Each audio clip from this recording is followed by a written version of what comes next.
დღეიდან ბრწყინვალე შვიდეული იწყება, რაც წელს გიორგობის დღესასწაულს დაემთხვა. ბრწყინვალე შვიდეულის ყოველ დღეს ტაძრებში სადღესასწაულო ლიტურგია სრულდება და მორწმუნეებს ზიარების მიღების შესაძლებლობა აქვთ.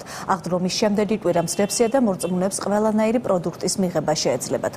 აღდგომის მეორე დღე საქართველოში მიცვალებულთა საფლავებზე გადიან, რათა უფლის აღდგომა მათაც ახარონ. მათთან პასტა და წითელი კვერცხები მიაქვთ. დღესვე იკურთხება სასაფლაოები. საპატრიარქოში აცხადებენ, რომ გიორგობის დღესასწაულის გამო მიცვალებულთა საფლავზე დასვლასთან დაკავშირებით აკრძალვა არ არსებობს, თუმცა საქართველოს საპატრიარქო მოსახლეობას მოუწოდებს სასაფლაოებზე დღის მეორე ნახევარში სადღესასწაულო წირვა-ლოცვის შემდეგ გავიდეს.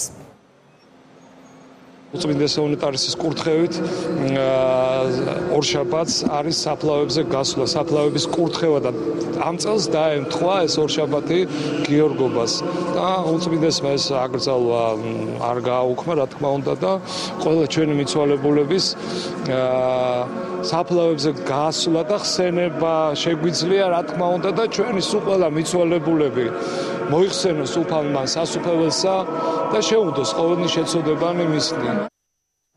თბილისის მერიის გადაწყვეტილებით დღეს სასაფლაოების მიმართულებით მუნიციპალური ავტობუსები უფასოდ იმოძრავებს. სასაფლაოებზე გასვლის მსურველებს ავტობუსები დილის 8-დან საღამოს 7 საათამდე მოემსახურებათ.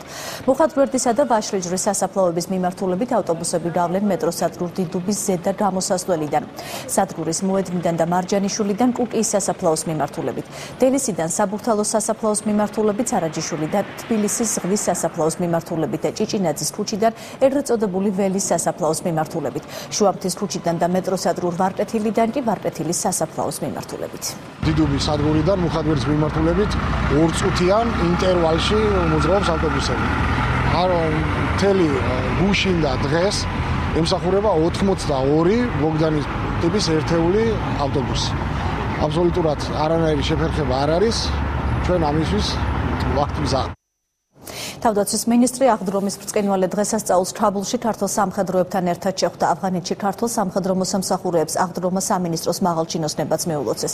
დღეს კი თავდაცვის მინისტრი მუხათგვერდში ძმათა სასაფლაოს ეწვია. ირაკლი ალასანიამ 2008 წლის აგვისტოს ომში დაღუპული ჯარისკაცების ხსოვნას პატივი მიაგო. კაპელანმა კი რუსეთ-საქართველოს ომის დროს დაღუპული ქართველი სამხედროებისთვის პანაშვიდი გადაიხადა. შემდეგ კი ირაკლი ალასანიამ აფხაზეთის ომში დაღუპული მებრძოლების საფლავებიც მოინახულა. თავდაცვის მინისტრმა ვაშლიჯვრის ძმათა სასაფლაოზე გმირთა მემორიალი გვირგვინით შეამკო. კიდევ ერთი გამოხატულება იმისთვის საზოგადოება რამდენად მადლიერია იმისთვის, რომ დაიცვეს ჩვენი ქვეყანა. გარდა ამისა, ჩემი აზრით გმირობა არ არის ერთჯერადი აქტი. ეს ბიჭები ისევ აგრძელებენ გმირობას იმით, რომ ზრდიან მხედრულ სულს ახალ ახალგაზრდებში და გმირებს ზრდიან მომავლის.